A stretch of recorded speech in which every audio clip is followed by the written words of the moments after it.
Bismillahirrahmanirrahim. Assalamualaikum warahmatullahi wabarakatuh. Alhamdulillah rabbil alamin. Salatu wassalamu ala Rasulillah wa ala alihi wa sahbihi ajma'in. Rabbi shrah li sadri wa yassir li amri wa hlul 'uqdatam min lisani yafqahu qawli. Subhanaka la ilma lana illa ma 'allamtana innaka antal alimul hakim. Wala haula wala quwwata illa billahil aliyyil azim. Allahumma zidna ilma warzuqna fahma. Tuan-tuan, puan-puan, sidang jemaah yang dihormati, alhamdulillah kita bersyukur pada Allah Subhanahu wa taala atas kurnia, limpah rahmat, inayah dan keizinan Allah Subhanahu wa taala kita dapat lagi bersama-sama dalam perbincangan ilmu. Walaupun pada 2 minggu yang lalu saya tak dapat hadir, mohon maaf, ada sedikit keuzuran, tak ada kena-mengena dengan pilihan raya.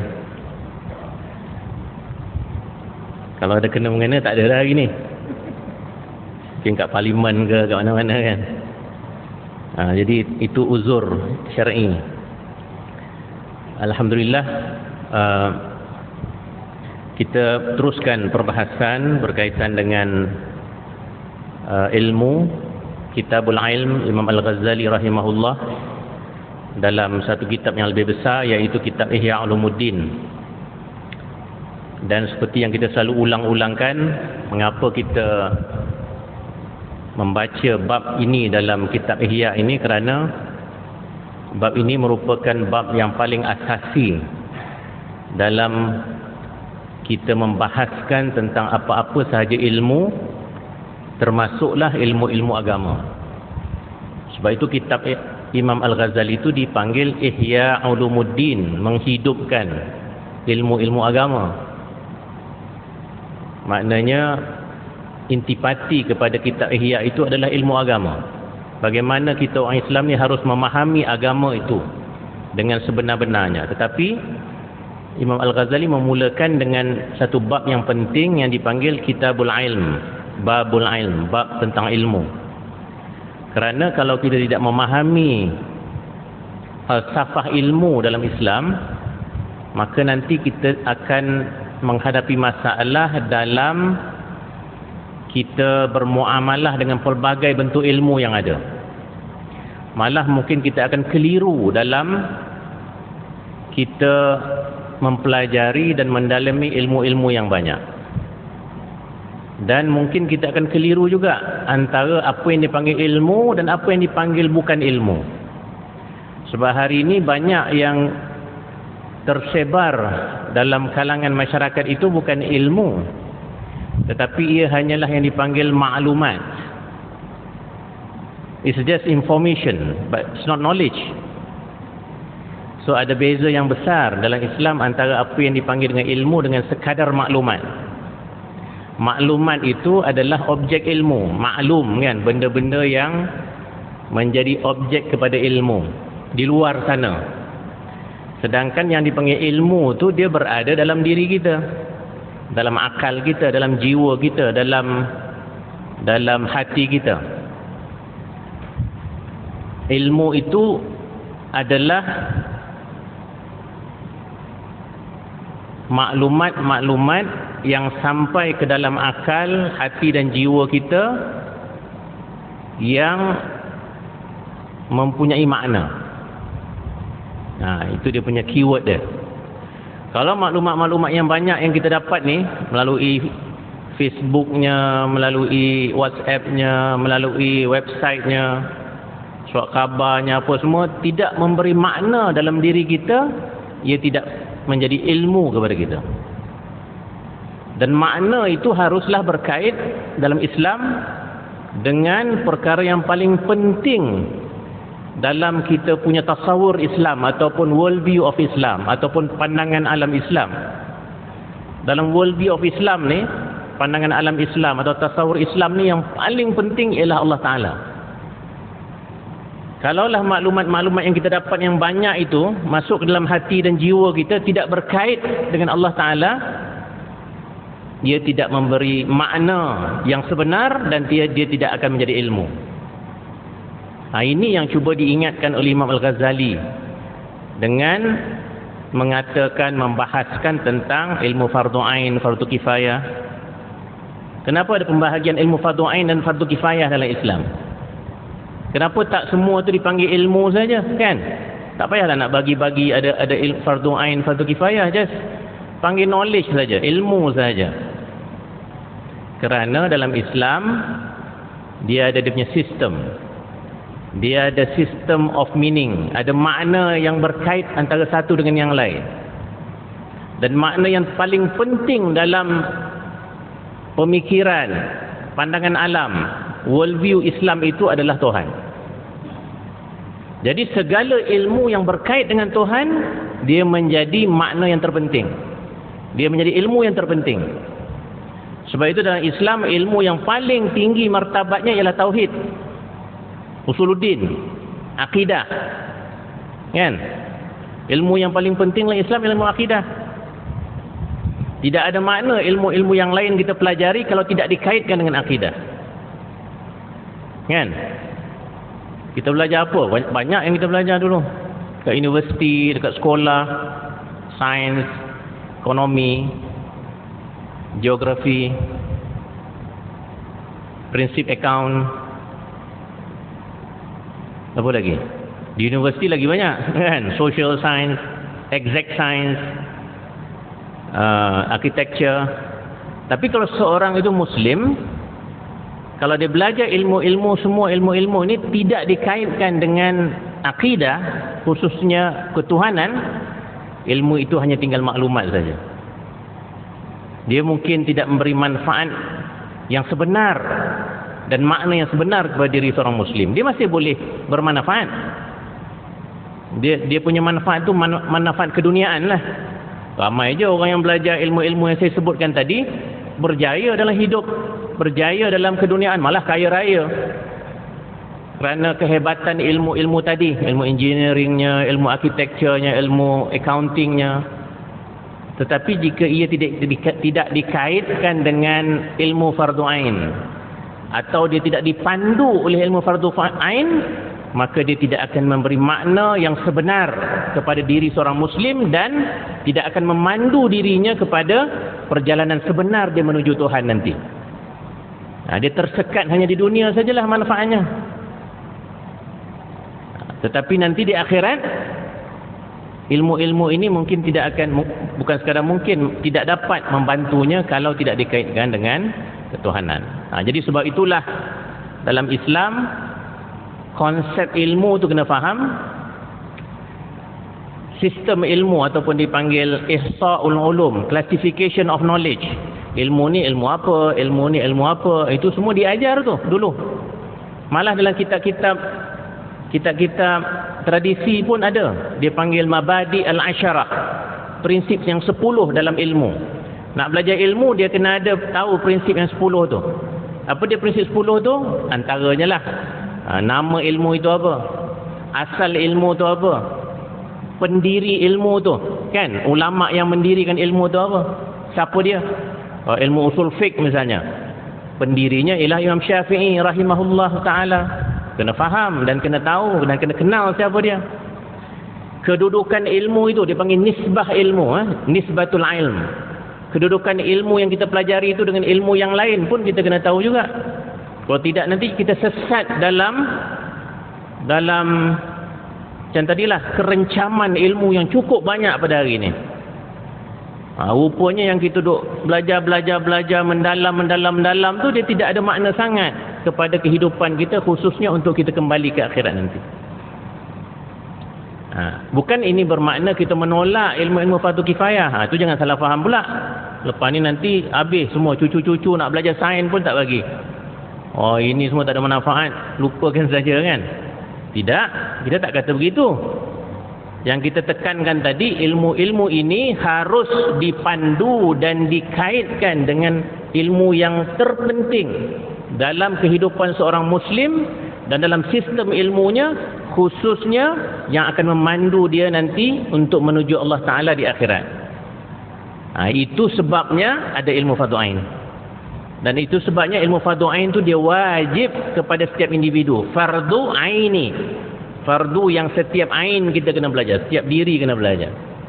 Yang fardu kifayah tadi dia wajib, tetapi wajib kepada kelompok, kepada sekelompok. Kalau ada sekelompok yang dah belajar, yang lain tidak tertanggung taklif kewajipannya kepada mereka.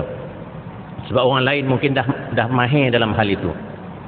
Tapi yang paling penting hubungan antara fardu ain fardu kifayah itu ialah dalam Islam ilmu fardu ain wajib mesti memandu ilmu fardu kifayah. Itu dia punya prinsip yang paling penting.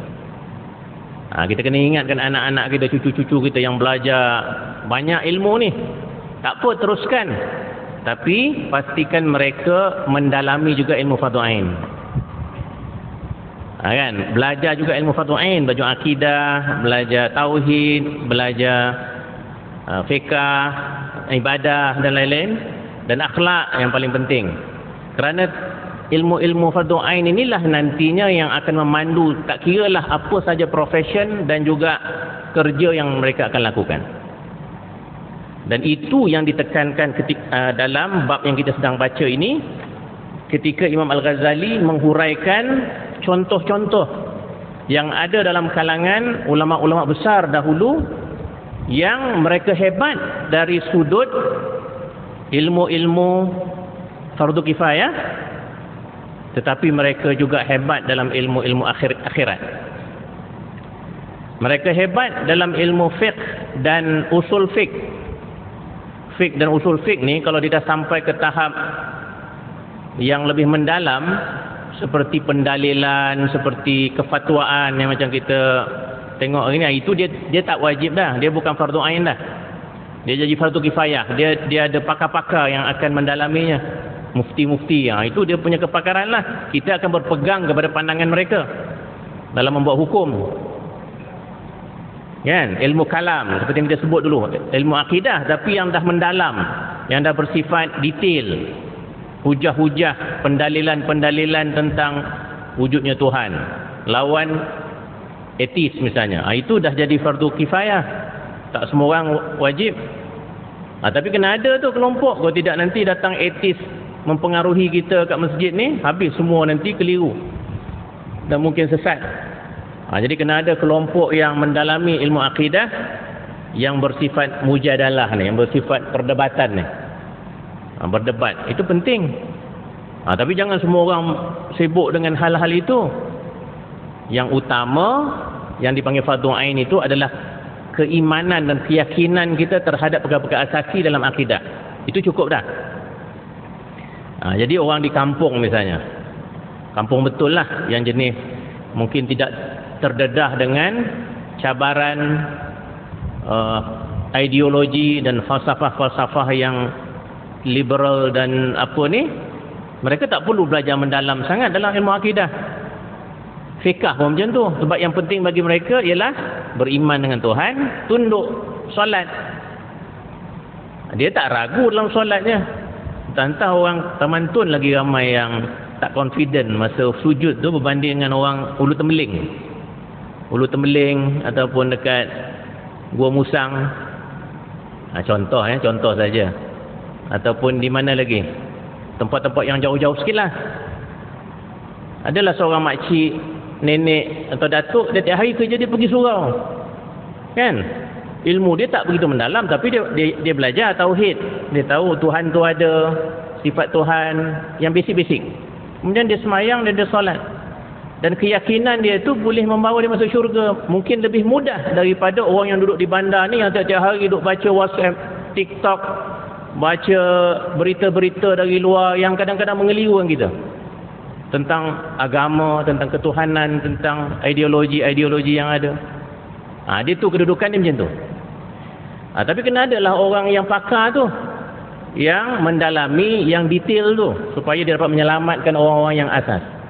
Sekarang ni kampung pun masuk juga internet, masuk juga Facebook dan lain-lain lagi kan. Jadi dia tidak selamat juga dari segi tu. Itu kedudukan dia yang kita kena faham. Sebab itu Imam Ghazali tekankan sangat-sangat, seperti yang kita sedang baca dalam kitab kita ni, muka surat 114. Kisahnya apa? Kisah tentang Imam Syafi'i. Kenapa Imam Syafi'i yang diambil oleh Imam Al-Ghazali sebagai contoh, yang nantinya Imam Malik juga diambil, Imam Abu Hanifah juga diambil? Kerana ini merupakan the giants of fikih. Kan? Imam Syafi'i, Imam Abu Hanifah, Imam Malik, Imam Ahmad Ibn Hanbal. 4 orang paling hebat dalam fiqh dan usul fiqh, sehingga pandangan-pandangan mereka tentang hukum hakam fiqh ini dipegang oleh majoriti umat Islam di dunia ini. Mazhab Syafi'i kan, berapa ramai orang yang berpegang pada mazhab Syafi'i, berapa ramai yang berpegang pada mazhab Hanafi, berapa banyak yang berpegang pada mazhab Maliki dan mazhab Hambali. Ada lagi mazhab-mazhab kecil seperti Sufyan Ats-Tsauri, tapi itu tidak besar. Yang besar yang 4 ni lah. Sebab itu yang kita panggil mazhab. Tetapi yang Imam Al-Ghazali nak tekankan dalam kitab ini ialah mereka ini, walaupun tokoh-tokoh besar, mereka adalah obor yang menyinari ilmu umat Islam dari dulu hingga sekarang. Mereka merupakan orang yang masyhur di zamannya dan juga sampai pada hari ini, tetapi mereka tidak pernah keliru tentang kedudukan ilmu. Contohnya, walaupun mereka pakar dalam perdebatan yang bersifat tafsiliyah, yang bersifat detail itu, mereka tetap dalam kehidupan mereka jelas tentang matlamat ilmu itu adalah untuk mencari keredaan Allah Ta'ala. Berbanding, kata Imam Ghazali, sebahagian yang dipanggil ulama-ulama fiqh lah, dia ambil contoh fiqh bukan apa, sebab fiqh tu yang paling popular dalam masyarakat kan. Hari ni pun kita fiqh yang paling popular. Bidang saya akidah, usuluddin, tapi usuluddin tak popular. Orang tak jarang datang tanya, Ustaz boleh tak ajar saya tentang ma'rifatullah ataupun tentang tauhid. Tapi yang datang tanya, Ustaz apa hukumnya kita baca kunut? Kan? Apa hukumnya sekian? Apa hukum? Hukum ni bab fiqh. Dan kita tidak hairan kenapa persoalan fiqh ni banyak berbanding persoalan tauhid. Sebab fiqh ni orang buat. Setiap hari orang buat. Bila orang buat, orang mesti nak tahu betul ke tidak apa yang dia buat. Solat kan? Dia solat betul ke tidak? Memang biasa pergi puasa. Kan? Puasa tu macam mana, niatnya macam mana, batal ke tidak, muamalah keuangan hari ni, riba tak riba, halal tak halal, jinayah pun macam tu juga, munakahat untuk juga, kahwin, nikah kahwin. Itu persoalan yang orang lalui setiap hari dan dia merupakan amalan, benda praktikal. Pastilah ramai orang bertanya. Tapi tauhid, dia bab akidah, bab dalam. Yang ni orang tak berapa nak tanya, sebab satu mungkin tak faham. Biarlah yang ni aku dalam orang bukan tahu aku beriman kuat ke tidak kan. Tapi yang buat ni, yang berbuat praktikal ni ramai masih nak kena make sure betul. Itu sebabnya soalan hari ni banyak fiqh. Dan sebab itu Imam Ghazali ambil contoh fiqh. Dan ulama-ulama besarnya ialah yang 4 tadi. Dan Imam Ghazali memulakan dengan Imam Syafi'i. Sebab Syafi'i ni yang paling popular, yang paling masyhur.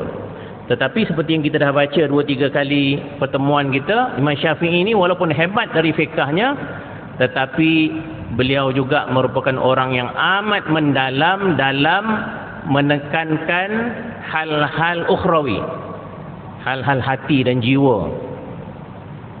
Kadang-kadang kita boleh jadi keliru tu.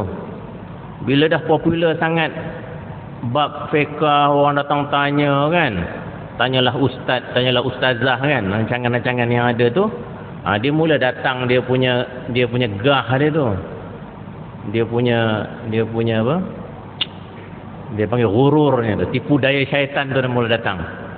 Tengok orang asyik tanya engkau aja, hebat tak hebat engkau ni. Dan zaman Imam Ghazali pun dah ada dah kelompok sebegini, kata Imam Ghazali. Akhirnya dia menjawab persoalan-persoalan fiqh tu bukan sangat untuk mencari kebenaran, bukan sangat untuk menyampaikan kebenaran, tetapi untuk kemasyhuran diri, untuk dunia, atau nak mendekatkan diri dengan pemerintah. Sebab pemerintah pun yang ada jawatan-jawatan besar pada pemerintahan dalam bab agama ni, qadi, ketua qadi. Macam kita hari ni mufti. Kan? Sebab itu bab fiqah.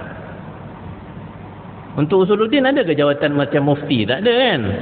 Jadi saya ni tak boleh lantik jadi macam apa sebab bidang kita akidah. Itu contoh saja, tak ada kena-mengena lah dengan ni. Tetapi nak menunjukkan betapa bidang kefatwaan, bidang hukum hakam, bidang fiqah itu amat terkenal. Tetapi sehebat Imam Syafi'i itu pun di sebalik another dimension of his life, bila ditengok rupanya dia seorang yang amat zuhud.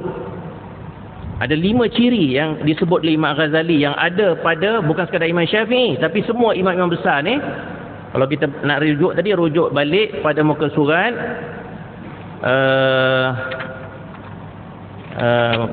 muka surat 107. Kemudian nantilah rujuk balik muka surat 107 tu, yang kata Imam Ghazali, imam-imam ni walaupun hebat dari sudut keduniaan lah, ilmu fikih yang orang duk tanya tu, tetapi mereka ada 5 ciri. Pertama, mereka kuat ibadat. Mereka kuat ibadah. Yang 107 tu kat belah bawah kalau nak cek lah. Mereka kuat ibadah mereka. Maknanya kemasyhuran dunia itu tidak menjejaskan kekuatan mereka untuk beribadah kepada Allah Ta'ala. Yang kedua, mereka zuhud dengan keduniaan. Mereka tidak langsung terpengaruh dengan habuan-habuan dunia, walaupun mereka boleh sahaja. Imam Syafi'i dalam kisah hidup dia seorang Arab, lahir di Mekah, kemudian belajar dengan Imam Malik. Umur 15 tahun Imam Syafi'i ini dia dah hafal dah kitab Muwatta Imam Malik. Sebab Imam Malik tu pada zaman Imam Syafi'i itu terlalu hebat namanya. Imam Malik di Madinah, Imam Syafi'i di Mekah. Tapi nama Imam Malik ni terlalu terkenal, dan kitab Imam Malik yang bernama Al-Muwatta ni tersebar di seluruh tanah Arab. Jadi Imam Syafi'i yang masih kecil pada masa tu, dia terlalu sangat nak pergi belajar dengan Imam Malik ni. Tapi sebelum dia pergi ke belajar dengan Imam Malik, dia dapatkan kitab Imam Malik Al-Muwatta ni dan dia hafal daripada kulit ke kulit. Dan ketika dia hafal tu umur dia baru 15 tahun. Quran dah hafal dah. Quran 7 tahun Imam Syafi'i hafal. Tapi kitab Muwatta ni dia hafal ketika umur 15 tahun. Sebab persediaan dia untuk pergi bertemu dengan Imam Malik untuk belajar di Madinah sana. Dia punya kecintaan terhadap ilmu ni. Kemudian bila dia pergi ke Madinah, dia dapat jumpa Imam Malik. Dan Imam Malik terkejut dengan kehebatan memori, kekuatan ingatan Imam Syafi'i itu. Bila Imam Syafi'i sampai, Imam Syafi'i boleh baca ayat demi ayat kitab yang ditulis oleh Imam Malik Al-Muwatta. Dan ada kisah lain, Imam Syafi'i ni kalau dia baca buku macam ni, 2 page macam ni, kalau dia baca 2 page macam ni, dia kena tutup 1 page. Kalau dia tengah baca belah kiri, dia kena tutup belah kanan. Sebab apa? Sebab kalau dia nampak yang belah kanan, dia akan hafal belah kanan juga di masa yang sama. Jadi dia terganggu lah, dia akan tutup dulu. Itu dia punya, dia panggil photographic memory. Dia nampak apa saja terus masuk dan tersimpan dalam memori kita. Kita ni tengok 10 kali pun tak ingat-ingat lagi. Inilah kita, saya kat depan ni. Baca tu tak ingat, baca 2 kali tak ingat. Susah nak ingat. Sebab kita banyak sangat benda ganggu kita. Sekarang ni yang ganggu kita Piala Dunia, Qatar. Tengah baca kitab kan teringat, tadi punya apa, Jerman dengan Spanyol tu seri satu sama. Itu kan semalam. Macam mana boleh seri? Jerman kan power. Kan dia ganggu lah tu. Yang perempuan teringat tadi apa, berkebun lah, teringat masak tadi kan.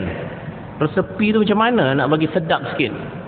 Macam mana nak ingat ilmu kan? Banyak sangat. Itu saya kata awal-awal tadi. Hari ini kita banyak maklumat, tapi ilmu tak ada. We are drowned with information, yet we are starved with wisdom. Itu kata-kata seorang yang terkenal lah. Kita ni tenggelam dan lemas dalam maklumat-maklumat yang banyak, tapi kita masih kehausan hikmah, kebijaksanaan. Ilmu tak ada, tapi maklumat banyak. Sebab maklumat itu semua mengelirukan kita. Banyak yang ada tu tidak ada makna sangat. Itu maksudnya. Jadi Imam Syafi'i ni hebatnya kerana dia punya memori. Ni habis macam ni je ni malam ni. Tak sempat baca ni. Sebab dah lama tak ni kan. Dia semangat tu semacam sikit. Jadi Imam Syafi'i lepas dia pergi Madinah belajar dengan Imam Malik Al-Muwatta', dia mula mengatasi kehebatan gurunya Imam Malik. Dan banyak karya-karya Imam Malik itu yang dia sendiri ada reservation, dan akhirnya beliau orang kata dia mengulang kaji pandangan-pandangan Imam Malik itu dan datang dengan dia punya ni sendiri. Kemudian pergi ke Baghdad. Yang saya nak cerita tadi, lepas kehebatan dia itu diketahui oleh orang, akhirnya kerajaan Abbasiyah pada ketika itu offer dia jawatan Qadi Al-Qudat sebagai ketua qadi di Najran satu tempat. Pada ketika itulah Imam Syafi'i, sebab dia nak bergerak pergi belajar lebih jauh tu, dia terimalah. Tetapi lepas satu ketika, ialah dah jadi qadi ataupun mufti sekarang lah, dia akan bagi pandangan dia berdasarkan ilmu dia lah. Dan kehebatan Imam Syafi'i juga hadis, banyak hafal hadis. Sebelum kitab Imam Muwatta' tu, hadis juga banyak Imam Syafi'i hafal. Tetapi bila dia bagi fatwa, bagi pandangan hukumnya itu, pandangan hukum itu tak disenangi oleh pemerintah pada masa itu. Sebab banyak tidak menyebelahi pemerintah. Ini kalau nak tahu orang ikhlas tak ikhlas dengan ilmu ataupun amanah ilmu. Dan akhirnya dia ditahan, ditangkap atas tuduhan. Ketika itu dia kata menyebelahi Syiah. Tuduhan boleh reka. Imam Syafi'i yang begitu sunni itu pun dituduh kerana menyebelahi Syiah, hanya kerana pemerintah tidak suka pandangan-pandangan beliau. Dan sejak pada itulah Imam Syafi'i dia retract, dia tarik balik, dia tolak tawaran mana-mana jawatan pemerintahan, jawatan qadi ke apa semua, dan tumpukan perhatiannya untuk ilmu. Ini keikhlasan yang ada pada Imam Syafi'i. Okey, cukuplah tu. Itu baru satu tadi, kuat ibadat. Yang keduanya zuhud dengan dunia. Yang ketiga, alim dengan semua ilmu-ilmu akhirat.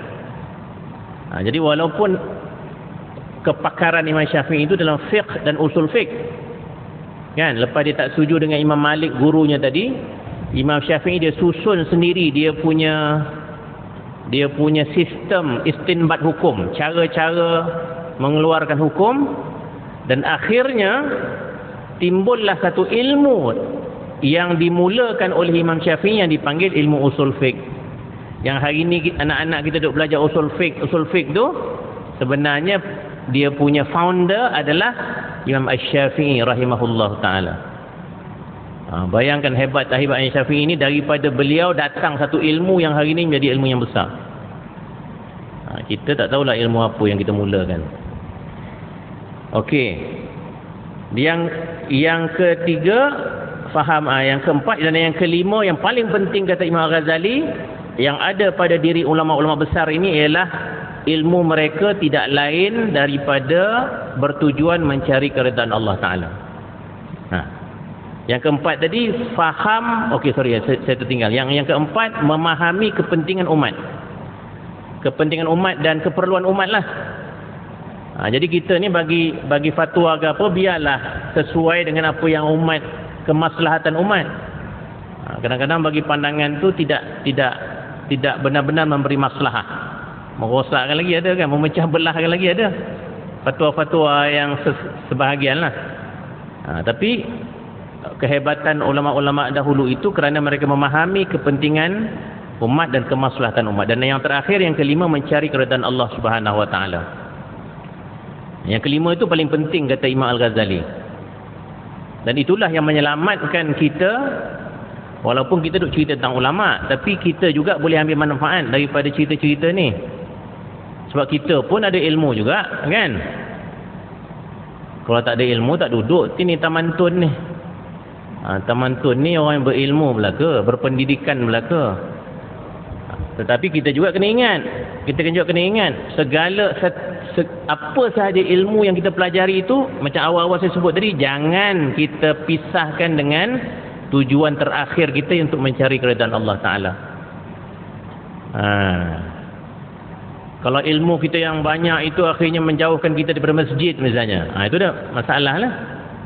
Kalau ilmu yang banyak itu menyebabkan kita lebih ragu kepada Tuhan, itu banyak masalah.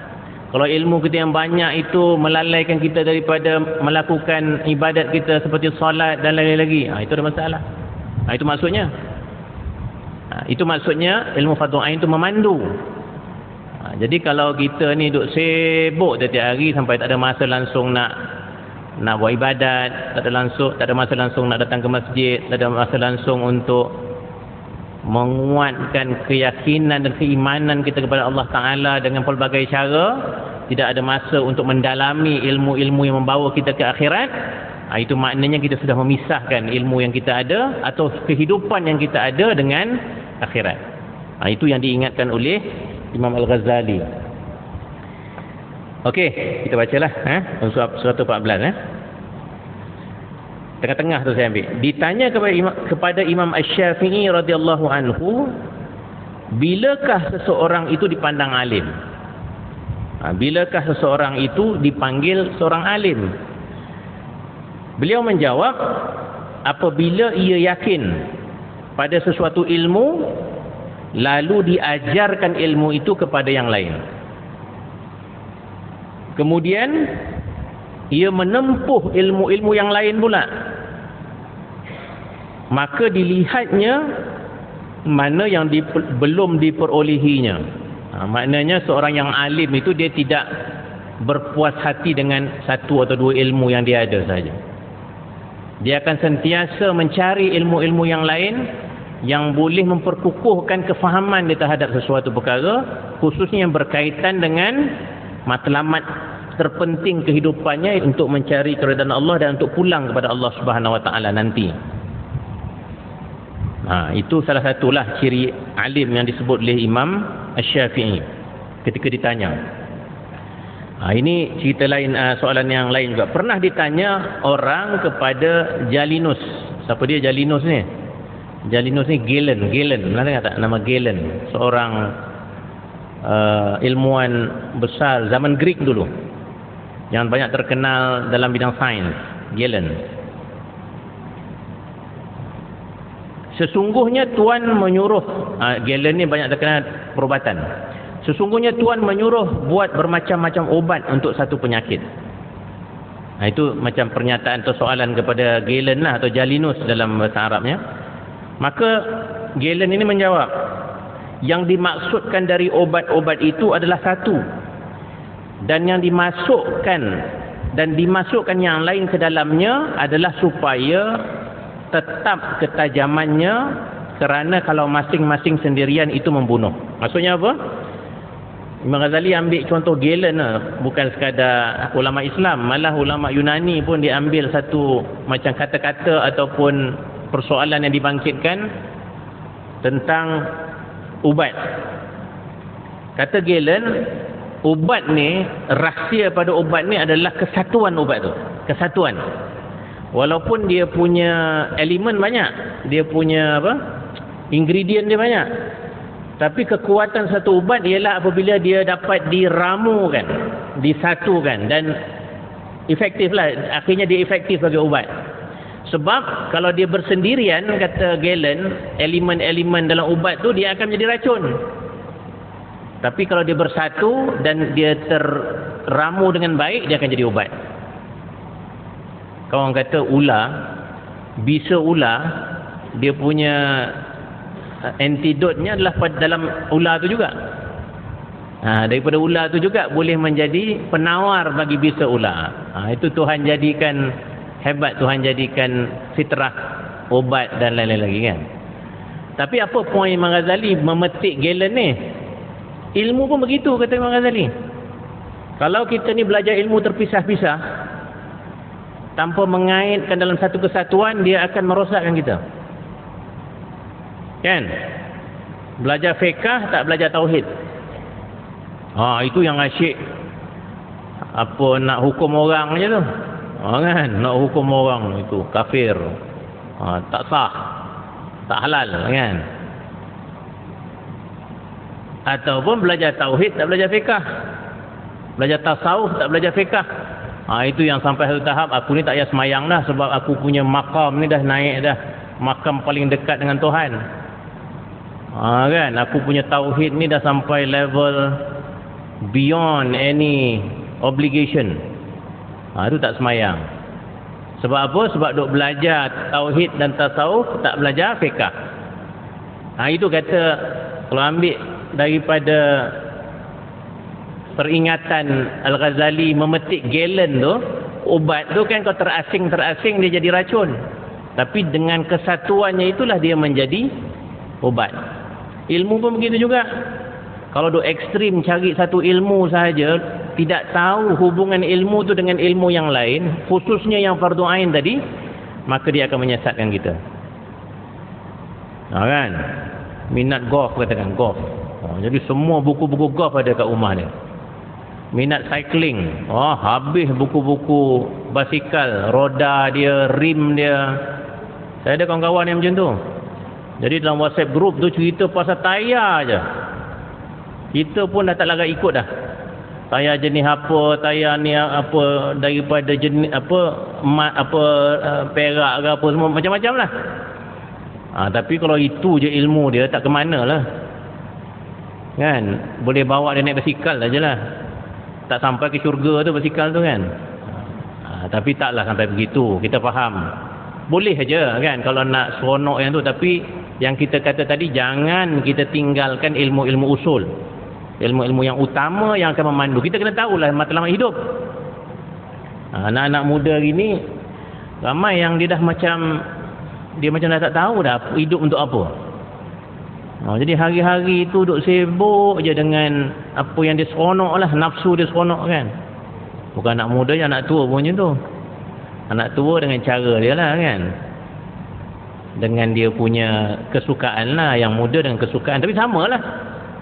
Kalau kita lupa tentang matlamat hidup, ke mana kita nak pergi, dia akan jadi masalah. Sebab itu Tuhan dah cantik dah. Tuhan susun kita punya hidup ni. Tiap-tiap hari tu 5 kali you have to get back yourself to God. Kita kena retreat, kita kena balik-balik kan. Sibuk pergi kerja, Zuhur nanti nak kena balik semayang. Nak kena pergi semayang lah, tak semestinya balik. Kalau tempat kerja tu nak kena solat. Dan solat itu tidak lain memulangkan diri kita kepada Tuhan. Cuba baca bacaan-bacaan dalam solat. Semuanya cukup mendalam untuk kita sedar bahawa aku kena kembali. Inna salati wa nusuki wa mahyaya wa mamati lillahi rabbil alamin, dalam doa iftitah. Sesungguhnya hidupku, matiku, solatku, ibadatku hanya kepada Allah Ta'ala. Sebab tu solat tu dia kena menghayati apa yang kita baca. Satu ayat pun dah boleh macam tarik balik diri kita yang mungkin sebelum solat tu macam-macam kesibukan dunia yang kita lalui. Ni 5 kali, bukannya sekali, 5 kali. Pagi pun kita balik kepada Tuhan, tengah hari, petang, malam 2 kali. Sebetulnya orang Islam dia tak akan hanyut dengan arus keduniaan. Dengan syarat dia fahamlah falsafah solat tu. Kan? Falsafah solat. 5 minit ya. Contoh tadi dan lain-lainnya yang tidak terkira banyaknya menunjukkan, contoh yang Galen tadilah kata Imam Ghazali, dan jawapan Imam Syafi'i tadi menunjukkan ketinggian darjat Imam Syafi'i tentang mengenal Allah dan ilmu akhirat. Jawapan Imam Syafi'i tadi pasal tentang orang alim tadi menunjukkan Imam Syafi'i ini cukup tinggi ilmunya tentang akhirat. Walaupun kita hanya kenal Imam Syafi'i dalam bidang fiqh sahaja. Adapun maksudnya dengan ilmu fikih dan perdebatan di dalamnya adalah semata-mata wajah Allah Ta'ala. Maksudnya kalau kita terlibat dalam fiqh dan perdebatan, pendalilan yang halus-halus, yang terperinci itu pun, kalau dalam konteks Imam Syafi'i itu hanya kerana Allah Ta'ala. Maknanya Imam Syafi'i yang kitab kitab Ar-Risalah yang menjadi panduan kepada seluruh ulama-ulama mazhab Syafi'i itu, yang Imam Syafi'i tulis detail tu pun bukan kerana dia nak tunjuk dia boleh mendalilkan benda secara detail, tetapi itu pun kerana kebenaran, kerana Allah Ta'ala, kerana nak memandu manusia kepada betul dan salahnya dalam kita beribadat dan hal-hal yang lain dalam fiqh lah. Dalil untuk itu adalah riwayat yang menerangkan bahawa Imam Syafi'i pernah berkata, aku ingin manusia mengambil manfaat dari ilmu ini dan ilmu-ilmu lain yang ada padaku meskipun sedikit. Jadi setiap inci ayat yang Imam Syafi'i tulis dalam kitab-kitabnya itu tidak lain niatnya ialah untuk memberi manfaat kepada manusia walaupun sedikit. Maka lihatlah betapa Imam Syafi'i ini, kata Imam Ghazali, memerhatikan kepada bahaya ilmu dan mencari nama baginya. Jadi Imam Syafi'i tak pernah memikirkan untuk mendapat kedudukan dan nama, walaupun memang beliau ternama sampai hari ini. Tapi kehidupan Imam Syafi'i itu menggambarkan sebaliknya.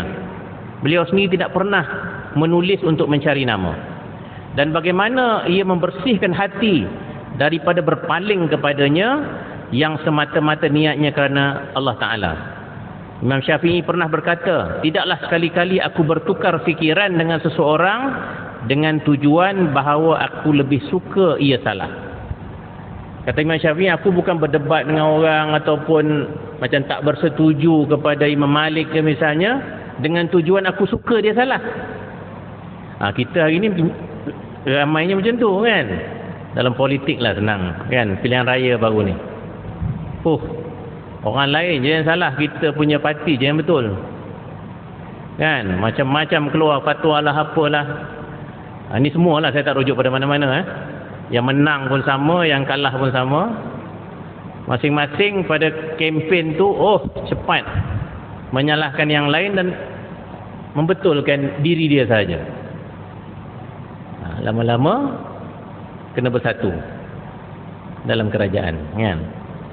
Tidaklah sekali-kali aku bertukar fikiran dengan seseorang dengan tujuan aku lebih suka ia salah. Maknanya Imam Syafi'i tidak pernah, kalau dia khilaf, dia kontradik dengan orang, pandangannya bukan kerana dia suka orang tu salah, tetapi hanya kerana kebenaran. Kerana dia rasa itulah yang benar dan itu yang seharusnya diketengahkan berbanding dengan pandangan orang yang satu lagi. Saya ingat kita kena berhenti kat situ. Sebab lepas tu ada panjang lagi hal tentang kebenaran dalam ilmu ini. InsyaAllah akan datang kita cuba terus bacalah kita punya matan ni. Sebab takut jadi macam hari ni lah, dia intro dia banyak sangat Jadi insyaAllah kita ambil manfaat daripada apa yang kita dapat itu. Yang baik itu daripada Allah SWT, dan yang kurang dan lemah itu datang dari saya sendiri. Aqulu qawli hadza wa astaghfirullah li wa lakum. Assalamualaikum warahmatullahi wabarakatuh. Allahumma aftah alaina hikmataka wa anshur alaina min khazaini rahmatika ya arhamar rahimin. Allahumma zidna ilma warzuqna fahma. Rabbana atina fid dunya hasanah wa fil akhirati hasanah wa qina azabannar. Wa sallallahu ala sayyidina Muhammad wa ala alihi wa sahbihi wasallam. Alhamdulillahirabbil alamin.